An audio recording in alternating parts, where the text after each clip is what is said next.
Russia పశ్చిమ ప్రాంతం Kursk రీజియన్లోని Ukraine దూసుకువెళ్తోంది. ఆ ప్రాంతంలోని 1300 చదరపు కిలోమీటర్ల మేర యుక్రెయిన్ తమ నియంత్రణలోకి తీసుకుంది. ఇక్కడి నుంచి భారీ క్షిపణులతో రష్యాపై లాంగ్ రేంజ్ మిసైళ్లతో దాడి చేయాలని యుక్రెయిన్ భావించింది. ప్రస్తుతం యుక్రెయిన్ అధ్యక్షుడు జెలెన్స్కీ అమెరికాలో పర్యటిస్తున్నారు. లాంగ్ రేంజ్ క్షిపణులతో దాడికి అనుమతి ఇవ్వాలని జెలెన్స్కీ ముందు నుంచి కోరుతున్నారు. అయితే ఇప్పుడు లాంగ్ రేంజ్ మిసైళ్లతో దాడి చేసేందుకు యుక్రెయిన్కు అనుమతి ఇచ్చే అవకాశాలు ఉన్నాయన్న నివేదికలు వెల్లడయ్యాయి. అదే కనుక జరిగితే రష్యా రక్తసిక్తం కావటం ఖాయం. దీంతో పుతిన్ నిద్రలేచాడు, అణ్వస్త్రాలు చేతబూనాడు.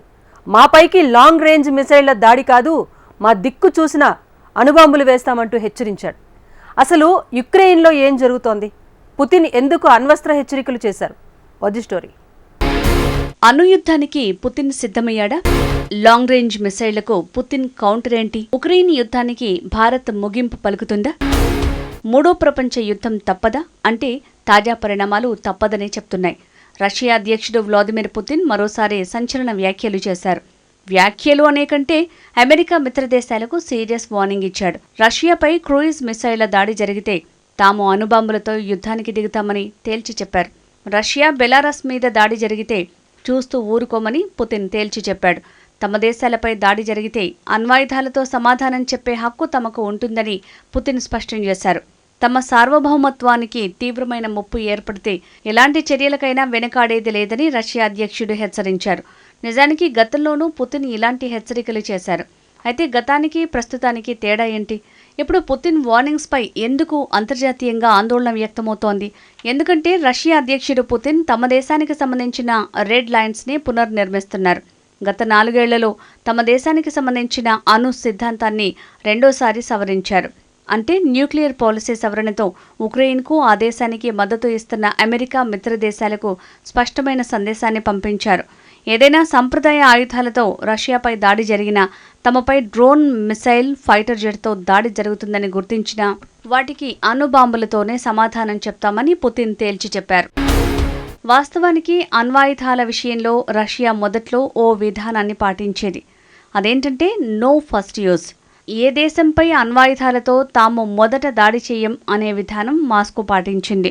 దీని అర్థం ఏంటంటే ఏ దేశమైనా అణుదాడికి దిగితే అప్పుడు రష్యా అణ్వాయుధాలతో ఎదురుదాడి చేస్తుంది.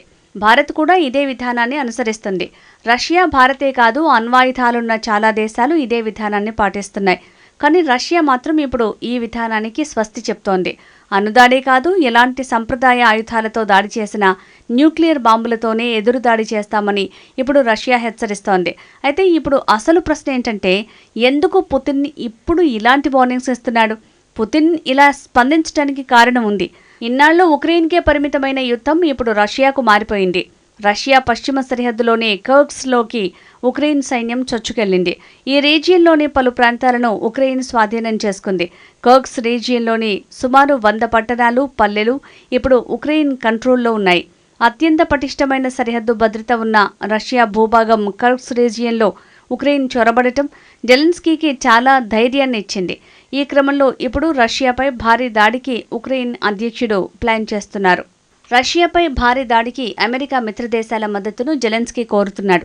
ఈ ఆపరేషన్లో పశ్చిమ దేశాలకు చెందిన లాంగ్ రేంజ్ క్షిపణులను వాడుకోవాలని ఉక్రెయిన్ అధ్యక్షుడు ప్లాన్ వేశాడు. బ్రిటిష్ మేడ్ స్టార్మ్ షాడో మిసైళ్లు, అమెరికాకు చెందిన అటాకమ్స్ వంటి వాటితో రష్యాకు చుక్కలు చూపించాలని జెలెన్స్కీ భావిస్తున్నాడు. ఈ 2 రకాలు లాంగ్ రేంజ్ మిసైళ్లు. వీటి ద్వారా రష్యాలోని సుదూర ప్రాంతాలను లక్ష్యంగా చేసుకోవచ్చు. అలాగే లాంగ్ రేంజ్ మిసైళ్లను ఉపయోగించేందుకు ఉక్రెయిన్కు అనుమతి పాశ్చాత్య దేశాలు ఇంకా ఇవ్వలేదు. కానీ పుతిన్ మాత్రం ముందస్తుగానే బెదిరింపులకు దిగుతున్నట్టు తెలుస్తోంది. ఒకవేళ రష్యాపై ఉక్రెయిన్ లాంగ్ రేంజ్ మిసైళ్లతో దాడికి దిగితే అందుకు ప్రతీకారంగా అణ్వాయుధాలతో మాస్కో ఎదురు దాడి చేస్తుందన్నమాట. రష్యా అధ్యక్షుడు వ్లాదిమిర్ పుతిన్ ఇచ్చిన వార్నింగ్ అదే. రష్యా మీడియా దీనిపై పెద్ద ఎత్తున ప్రచారం చేస్తున్నాయి. కొన్ని వారాలుగా యుద్ధ పరిణామాలపై జోరుగా కథనాలు ప్రసరిస్తున్నాయి. రష్యా ఎక్కువ అణ్వాయుధాలను మోహరిస్తోంది. తన శక్తి సామర్థ్యాలను ఎలా ప్రదర్శిస్తుంది? రష్యా అణ్వాయుధాలతో ఎక్కడ దాడి చేయనుంది వంటి ప్రశ్నలతో అక్కడి మీడియా హోరెత్తిస్తోంది. లండన్, వాషింగ్టన్ డీసీ వంటి పశ్చిమ దేశాల నగరాలపై రష్యా దాడి చేసే అవకాశం ఉందంటూ చర్చించాయి. ప్రధానంగా ఆయా నగరాల్లో Buckingham Palace, Big Ben, White House వంటి ప్రసిద్ధ కట్టడాలున్నాయి. వీటిని అణ్వాయుధాలతో ధ్వంసం చేసే అవకాశం ఉందన్నమాట. వాస్తవానికి లండన్, వాషింగ్టన్ డీసీలోని ప్రసిద్ధ కట్టడాలను ధ్వంసం చేయాలని రష్యన్ నిపుణులు టీవీ ఛానళ్ల డిబేట్లలో పిలుపునిస్తున్నారు. సో అణ్వాయుధాలపై రష్యాలో జోరుగా చర్చ జరుగుతోంది. అదే సమయంలో ఉక్రెయిన్ అధ్యక్షుడు జెలెన్స్కీ ప్రమాద గంటికలను మోగిస్తున్నాడు. దాడులను రష్యా తీవ్రతరం చేస్తోందంటూ ఆందోళన వ్యక్తం చేశాడు. ప్రధానంగా చమురు, విద్యుత్ వ్యవస్థలపై దాడికి పుతిన్ సిద్ధమవుతున్నట్టు చెప్పాడు. ప్రత్యేకించి తమ వద్ద ఉన్న 4 అణు విద్యుత్ కేంద్రాలను రష్యా అధ్యక్షుడు లక్ష్యంగా చేసుకున్నట్టు జెలెన్స్కీ ఆరోపించాడు. ప్రస్తుతం ఉక్రెయిన్ అధ్యక్షుడు అమెరికాలో పర్యటిస్తున్నాడు. తాజా ఐక్యరాజ్య సమితి సమావేశాల్లో జెలెన్స్కీ ప్రసంగించాడు. అంతకుముందు అమెరికా అధ్యక్షుడు జో బైడెన్ను కలిశాడు. విక్టరీ ప్లాన్కు జెలెన్స్కీ మద్దతు కూడగడుతున్నారు. విక్టరీ ప్లాన్ గురించిన వివరాలు పెద్దగా జెలెన్స్కీ బయటికి వెల్లడించలేదు. అయితే విక్టరీ ప్లాన్లో ప్రాథమికంగా మిలిటరీ సాయం, మరిన్ని భద్రతా హామీల కోసమే జెలెన్స్కీ తీవ్రంగా యత్నిస్తున్నట్టు తెలుస్తోంది. 4 నెలలు మాత్రమే అధ్యక్ష పదవిలో కొనసాగనున్నారు.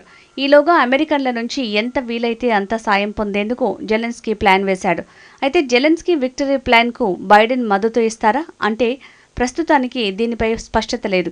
కానీ ఖాళీ చేతులతో మాత్రం తిరిగి ఉక్రెయిన్కు వెళ్లటం లేదు. తాజా మరింత మిలిటరీ సాయం అమెరికా అందిస్తోంది. ఈసారి 800 కోట్ల మిలిటరీ ప్యాకేజీని అమెరికా ప్రకటించింది. ఇందులో మరిన్ని ఆయుధాలు, మిలిటరీ పరికరాలను అమెరికా అందిస్తోంది. కనీసం బైడెన్ పదవీకాలం పూర్తయ్యే వరకైనా ఈ ఆయుధాలతో ఉక్రెయిన్ నెట్టుకు వచ్చే అవకాశం ఉంది. బైడెన్ పదవీకాలం ముగిసిన తర్వాత ఉక్రెయిన్ పరిస్థితి ఏంటనేది అగమ్య గోచరంగా మారింది. ఒకవేళ కమలా హ్యారిస్ అమెరికా అధ్యక్ష ఎన్నికల్లో విజయం సాధిస్తే ఉక్రెయిన్కు కొంతవరకు సాయం కొనసాగే అవకాశం ఉంది. ఒకవేళ డొనాల్డ్ ట్రంప్ గెలిస్తే మాత్రం అమెరికా నుంచి కీవ్కు అన్ని రకాల సాయం నిలిచిపోవటం ఖాయం. అందుకే ట్రంప్ నుంచి ఉక్రెయిన్ను కాపాడుకునేందుకు జెలెన్స్కీ ప్రయత్నాలు చేస్తున్నాడు. ఎలా అంటే మరింత మంది స్నేహితులను పొందటమే. భారత్తో పాటు పలు దేశాలపై జెలెన్స్కీ ఆశలు పెట్టుకున్నాడు. తాజాగా కొత్త నివేదిక బయటకొచ్చింది.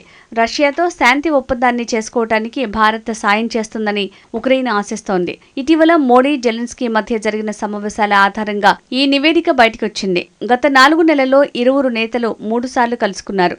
మొదటిసారి జూన్లో G7 సదస్సులో భాగంగా ఇటలీలోని జెలెన్స్కీ, మోడీ కలుసుకున్నారు. ఆ తర్వాత ఆగస్టులో ఉక్రెయిన్ రాజధాని కీవ్కి ప్రధాని మోడీ వెళ్లారు. తాజాగా UN సమావేశాల్లో భాగంగా న్యూయార్క్లో మళ్లీ దాడి జెలెన్స్కీ చేశారు. న్యూయార్క్లో సమావేశమైనప్పుడు శాంతి ఒప్పందంపై ఇరువురు నేతలు చర్చించారు. అయితే ఈ సందర్భంలో జెలెన్స్కీకి ప్రధాని మోడీ ఓ సలహా ఇచ్చినట్టు తెలుస్తోంది. నిజంగానే యుద్ధాన్ని ముగించాలని కోరుకుంటే కొంత రాజీ పడేందుకు సిద్ధమవ్వాలని జెలెన్స్కీకి మోడీ సూచించినట్టు తెలుస్తోంది.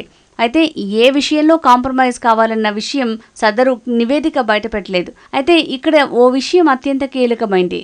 ఉక్రెయిన్ తన భూభాగాలను వదులుకునే శాంతి ఒప్పందానికి భారత్ నిరాకరించింది. అంటే ఇప్పుడు రష్యా ఆక్రమిత భూభాగాలను వెనక్కి ఇచ్చేయాలన్నమాట. నిజానికి ఉక్రెయిన్ కూడా ఇదే డిమాండ్ చేస్తోంది. ఆక్రమిత ఉక్రెయిన్ భూభాగాల నుంచి రష్యా వెనక్కి వెళ్లిపోవాలని జెలెన్స్కీ డిమాండ్ చేస్తున్నారు. అందుకే అతి కొద్ది మంది శాంతి దూతల్లో భారత్ విశ్వసనీయమైందిగా ఉక్రెయిన్ భావిస్తోంది. అయితే ఆక్రమించుకున్న భూభాగాలను వదిలేసేందుకు రష్యా సిద్ధంగా ఉందా? ఈ నిబంధనలపై చర్చలకు మాస్కో వస్తుందా? అంటే పుతిన్ అణు హెచ్చరికలు చూస్తుంటే నో అనే చెప్పొచ్చు.